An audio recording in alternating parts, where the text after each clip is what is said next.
Hey guys, Political Junkie 2414 here, and welcome back to my next video. So today we're going to be doing something that I haven't really done yet since my channel started. So I know that we're pretty late into the primary season for the 2022 midterms. I've really been talking about the primaries mainly in my election prediction videos, but this is really our last major Super Tuesday. I'm sorry I haven't really covered, the other ones. I've been busy. But I thought that this was really a very important one, and I think I'm going to try to do the ones on August 9th as well, take a primary analysis of that. But this was just, probably our biggest Super Tuesday primary yet. This was extremely important. And yeah, so let's just get right into it. I have looked. I haven't directly looked at the primary results within the last 20 minutes, but I have I have looked at them throughout the entirety of today and last night.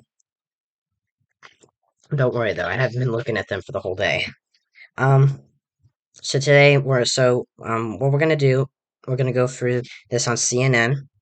And we're gonna, look at all the primary results, and I'm gonna explain what they are. We are gonna skip over Kansas. We're gonna save that for last. We're gonna go to Michigan after Arizona, and we'll save Kansas for last because there's the abortion referendum there, and I really want to end the video there, and give my opinion on that. So let's get going. So in the Senate, the Arizona primary results for the Democratic side, Mark Kelly, the incumbent Democratic senator, won renomination without any opposition. In the Republican primary, as I expected, Blake Masters did very well. He's been called the winner. Jim Layman, only won Gia County. I'm assuming that's how you pronounce it. Mark Brnovich did not do very well here.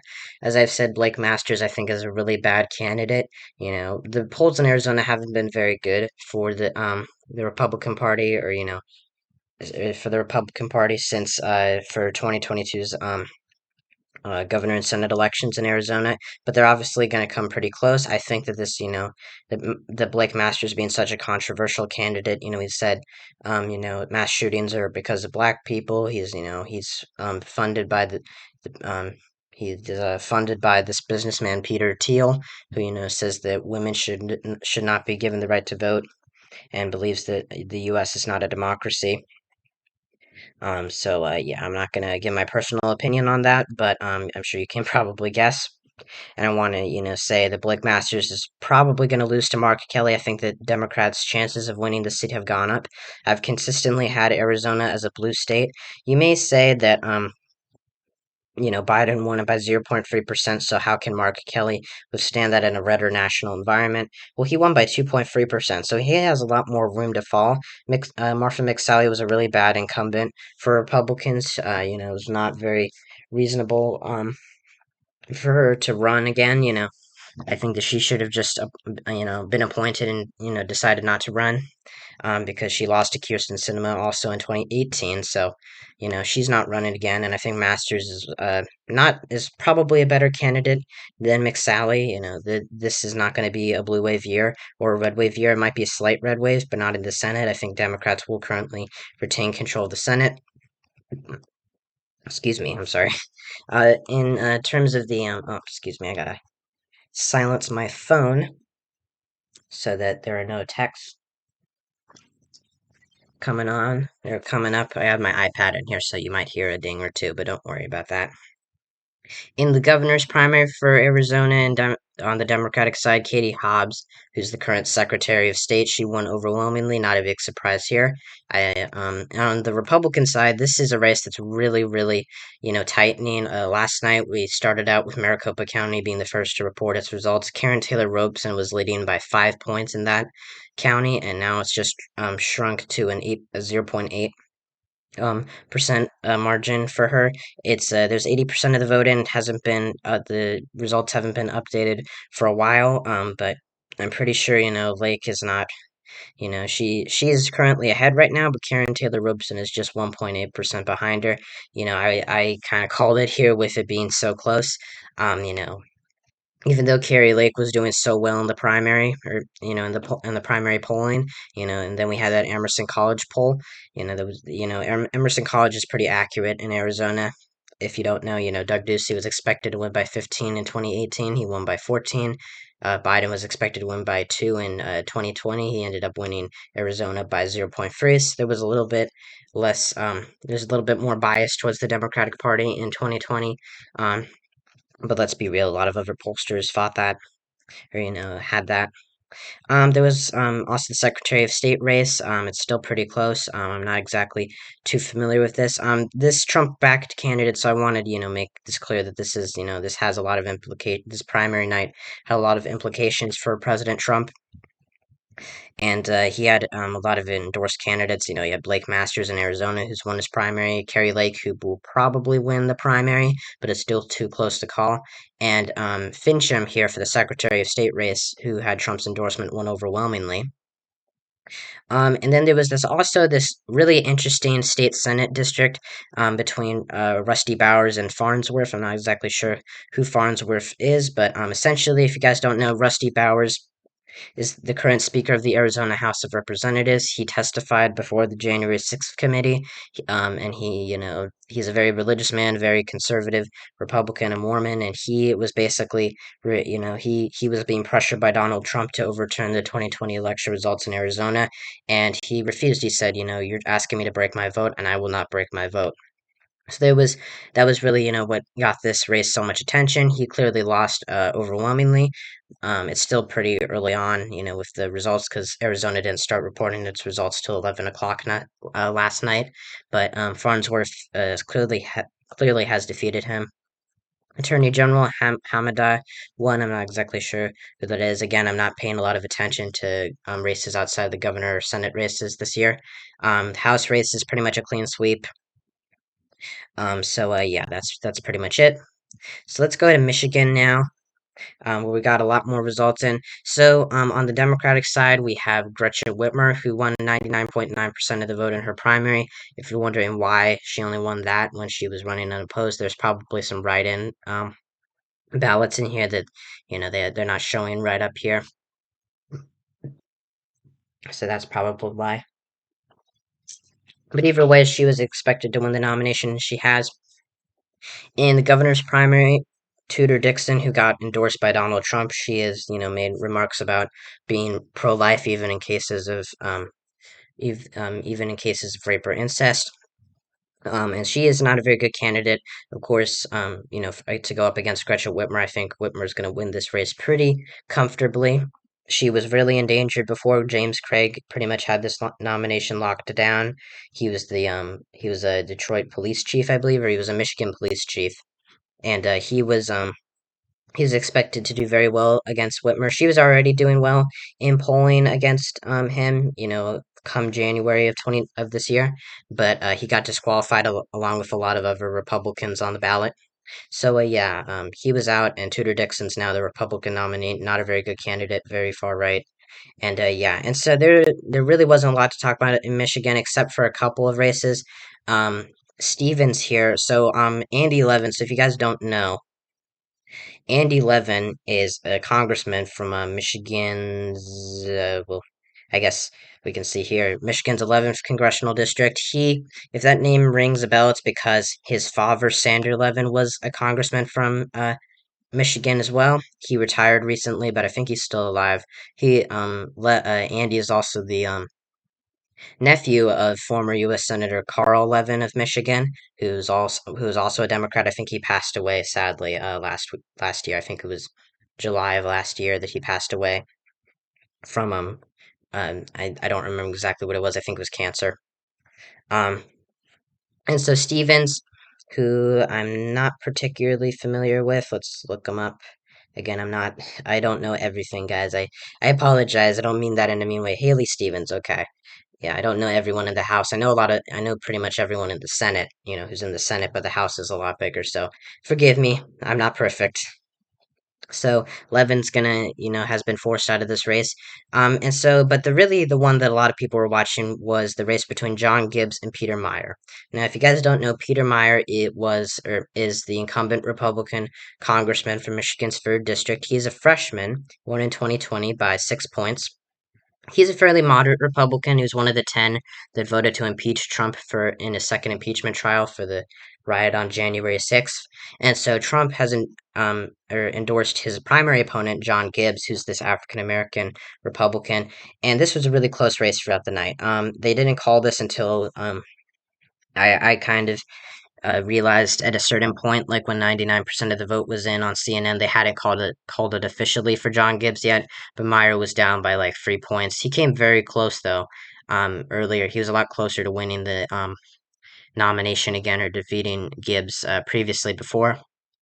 But at the end of the day, there was 99% of the vote in, and they hadn't called it for him last night, as far as I checked. But he was down by 3 points, and I knew that John Gibbs was going to, take it away, even if there were more votes cast for Meyer. So yeah, Democrats did spend some time, playing that strategy they did with Todd Aiken. They're doing that a lot this year, where they're boosting more extreme Republican candidates that they think they have an easier chance at winning. Meyer attacked Nancy Pelosi for doing that in particular. But yeah, he is out. He has been defeated. After only one term, I guess you could say he's the Madison Cawthorn of Michigan. Um, but that was really all the major results in Michigan. In Missouri, we of course had that very, very crowded Republican primary that I joked about. Donald Trump made that last-minute endorsement of Eric, a race with three Erics. Eric McElroy, who no one really knows, he's a more moderate, or he's a more minor candidate. But there was Eric Greitens and Eric Schmidt in this race. Eric Greitens was, of course, the former Republican governor who resigned in disgrace in 2018 after he was alleged to have sexually assaulted women. Like I think it was his hairdresser. I'm not gonna talk exactly about what he did because I will, be blocked by YouTube. It's pretty disturbing. Eric Schmidt is the current Missouri Attorney General, and he won the primary.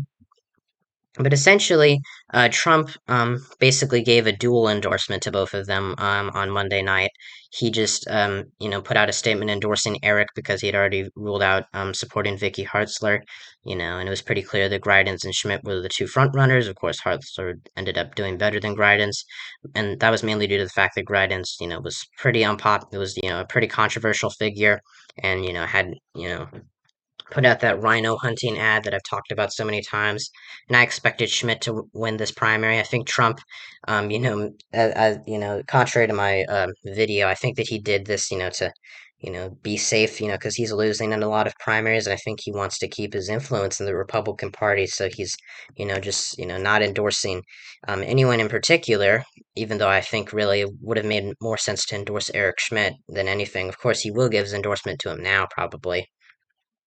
And so yeah, that's that for that. So yeah, Roy Blunt is the race to replace retiring Republican Senator Roy Blunt is probably not going to be competitive, as I've been saying recently. I originally had this race, the general election race, as likely because I thought Greitens would get the nomination, but it was pretty clear that Schmidt had taken had gotten ahead of him. On the Democratic side, Trudy Bush Valentine, who I think was the daughter of who's the daughter of some beer magnate in the state, won the Democratic primary. Not super surprising here, but this was, originally expected to go to Lucas Kunce, who did not do very well in the end. So, and I think that he was really the only. I think that he was probably the more moderate candidate that could have, made Missouri more competitive, especially against Greitens. But Bush Valentine is currently is the Democratic nominee. So, yeah, that's all I gotta say there. I don't think that, yeah, there was really no other major race in Missouri. Then in Washington, we had a couple of interesting races. Um, First of all, we have the Senate race. Now, if you guys don't know, I'm gonna explain this pretty quickly. In Washington's one of those states where you have pretty much a nonpartisan blanket primary. So, in other words, Democrats and Republicans end up on this one primary ballot. Whoever are the two top vote getters, usually I think the top one has to get 30, or both of them have to get at least 30 to win or to get to the general election. And so Patty Murray, the incumbent Democratic senator, she has had a history. having some tough re-election bids like in 2010, and a lot of people are saying this race is going to be really competitive for Tiffany Smiley, who's the Republican candidate. She's now going to be in the general election. This arrow is essentially, yeah, it advances to general election, but I think Patty Murray's going to be helped by the overturning of Roe v. Wade and um, abortion access. Washington's still a very blue state, and the best that Republicans could do against Patty Murray in a blue wave year was get her down to 5%. And, the polling was a lot better for Republicans much earlier on in 2010, like in early 2010. It was getting, Republicans were winning, Dina Rossi, I think was the guy's name.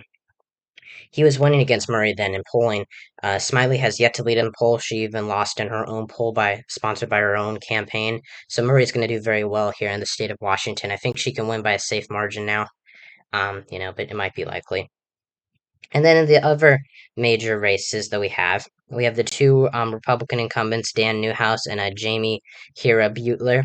They were They were the other two Republican Congress Republican representatives up for reelect or who had a primary tonight. They were or well, not the only two others, but they were the only two of the 10 that voted to impeach Trump in the second impeachment trial. It looks like these are really too close to call right now. Um, it's still unknown if Harry Butler is going to advance to the general election. It looks like Glusum Cap Perez. I'm not exactly sure what her first name is. Marie Glusum Cap Perez is going to be in the general election. Still too early to call if Harry Butler is going to be in there because she has less than 30%. I'm assuming that's the rule in Washington. I'm not very familiar with their primary system. Dan Newhouse looks like he might hold on, but it's still too early to tell. He's still under 30%. So, yeah. And yeah, that's pretty much all we got on Washington. So we're going to go to the final state now, and it's Kansas. I'm going to spend a lot of time here. So in Kansas, the big one that everyone was talking about was, the abortion amendment that the Kansas state legislature put forth, and I'm going to get to that in a second. Essentially, what it would do is Kansas, is a Republican state, and it has a Republican-controlled legislature. It does currently have a Democratic governor, but governors' races are a lot different, and there was a bad candidate in 2018. It's going to be a close race this year to see if Laura Kelly can hold on. And so the Republican state legislature was basically able, without Kelly's permission, because the state legislature is overwhelmingly in favor of, has an overwhelming GOP majority. They put this ballot initiative after Roe v. Wade was overturned that basically gave voters the opportunity to say, is there no constitutional right to an abortion? Not in terms of the U.S. Constitution, but the Kansas state Constitution.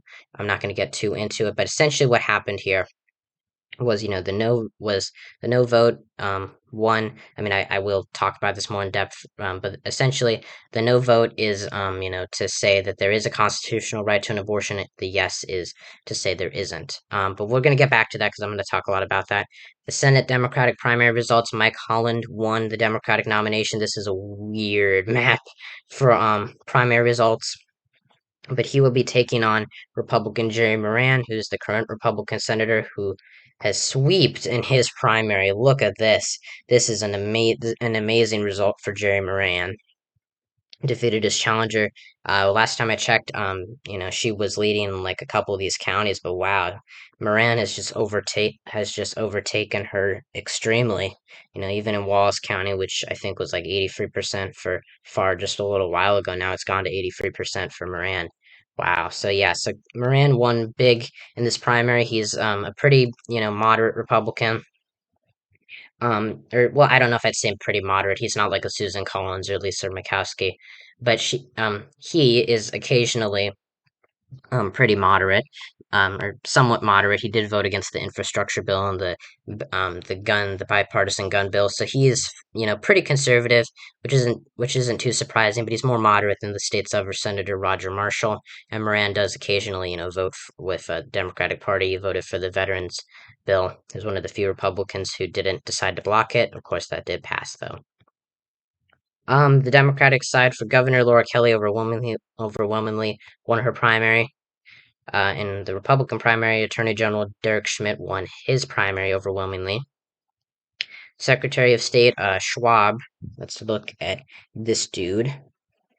Scott Schwab is the Republican nominee for Kansas Secretary of State. He's the current incumbent. Um, and the final interesting race here, we're not going to talk about any of the House races. The one with Sharice Davis is interesting, or Davids is interesting, but not a lot going on in the primary. So the Attorney General was another interesting race. So if you guys don't know, Chris Kobach won the primary. Chris Kobach was that weak GOP nominee that I was just talking about for governor in 2018.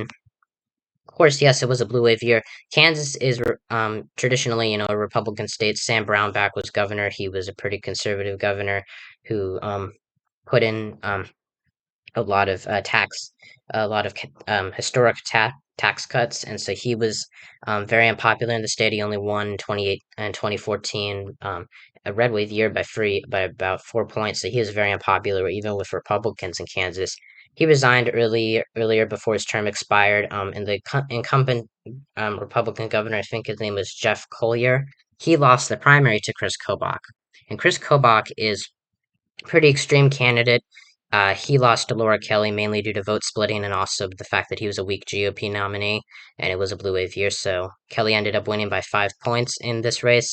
Kobach, was the Secretary of State. He was very tough on immigration. He is a pretty far right candidate. I think he's made some controversial statements about race. He did run for the open Senate seat in Kansas in 2020, but he lost to Roger Marshall in the primary. So yeah, but now he's officially the Attorney General, the Republican nominee for Attorney General in the state of Kansas. It'll be interesting to see if he wins this race because he does not have a very good track record. So finally, to close up Kansas and the whole thing, we're going to be talking about the Kansas Amendment. So as you can see, I want to give you a good sense of how Kansas votes on the presidential level. Let's go back. See all that red? Keep going. Keep going. So the last time that Kansas voted Democratic was in 1964 for Lyndon Johnson over Barry Goldwater, only by 9 points when the rest of this nation, or when the rest of the U.S. was pretty blue. Since then, it's been a pretty Republican state. It's been Republican stronghold for most of its, for pretty much its entire, for since statehood, really. Excuse me, I'm stumbling all over my words. But yeah, Kansas is a pretty red state. It has gotten a little bit bluer. It only voted for Trump by 15 points, but it's still fairly Republican. So this vote got rejected by 59 to 41, essentially. It was 58.9, but round up. And polling showed this race to be very close. This showed there wasn't really a lot of polling for this race. It wasn't between candidates. It was more, about abortion rights. And I want to take a look at, just how many, a lot of people, I have a feeling that there are going to be a lot of people saying that Republicans, most of them voted against this, and they're right. A lot of Republicans in Kansas voted for this amendment, but a lot of them also voted against it. As Steve Kornacki points out, there was about at least 20% of GOP voters who would have had to vote no on the Kansas Amendment. You can see, so I want to look, you can see most of the most of Western Kansas, which is deeply conservative, voted yes, or, it's all in green. Orange, means no. And a lot of Eastern Kansas, like Topeka and the college towns, voted no. But I want to take a look at Riley County. And this is, if this county rings a bell, it's probably because it's home to Kansas State University and Fort Riley, the military base. And it is a historically Republican county. Since the days of Bleeding Kansas, since the Civil War, it has voted Republican all but twice. So, it voted for Teddy Roosevelt in 1912 when he ran as under the Progressive Party, the Bull Moose Party that he ran. That he had created, because he lost the Republican nomination. Long story there. Long story short, but he won the county by a very large margin. He did even better than the incumbent president there, William Howard Taft. And so they both lost pretty much to Woodrow Wilson by a pretty large margin. So that was the one time until really recently that Riley County didn't vote Republican. And it is a college town, yes, and it's very it it's probably it has a lot of young people, yes, but look back at these results. In 2004, 60%, 2000, 58%, 56% in 1996. Look at all this red. Even in 1960, a very close election, and Kansas went solidly for Nixon. John F. Kennedy only got 27% of the vote in this county. But Trump was, Obama did pretty well in Kansas, although he lost it by about the same margin Biden did. I think it was actually slightly more. But he, lost it by 7 points to John McCain in 2008, lost it by 12 to Mitt Romney. Then in 2016, this really shows how much establishment Republicans have pushed away from Donald Trump. He only won the county by 4 points, actually less than that. This was the closest a Democrat had gotten to winning Riley County since 1992, when Ross Perot split a lot of the vote in Kansas, and Bill Clinton came within pretty much, or came 2 points behind George H.W. Bush. Now look at this. After all of this red, even in FDR's time and Lyndon Johnson's time, the first Democrat to ever win Riley County in its entire history, dating back to the Civil War, was Joe Biden. He won it by 4 points. Now, I'm not saying that this county is a Republican stronghold or a Democratic stronghold. It used to be a GOP stronghold, but you have to keep in mind, look at how much this county has shifted to the left. It's a college town. It's got a lot of veterans. I'm pretty sure. So there had to be a lot of Republicans that voted against Trump here. And also, a lot of moderates swung Biden's way. It's a college town, so a lot of younger voters voted for Biden. And yeah, it's a pretty urban county in eastern Kansas, from my understanding. Oh, I just flipped it. Okay. Anyways, look at its results here. Riley County voted no. It had 68% of its residents voted no on this. 68% to 50.71% for Biden. No matter how you slice it, we all thought that the Republicans chose the state because, the state legislature chose the state because it was going, there would be less turnout. It's an August 2nd primary. In a midterm election year, it's bound to have lower turnout. But Kansas, there was actually a pretty big turnout, against this amendment, which, surprised me and a lot of other people. I thought that Kansas's amendment was going to fail here, but I was not entirely sure about that, and I did not really say that. But Riley voted 37 points in favor of a no. It rejected this heavily, along with the rest of eastern Kansas.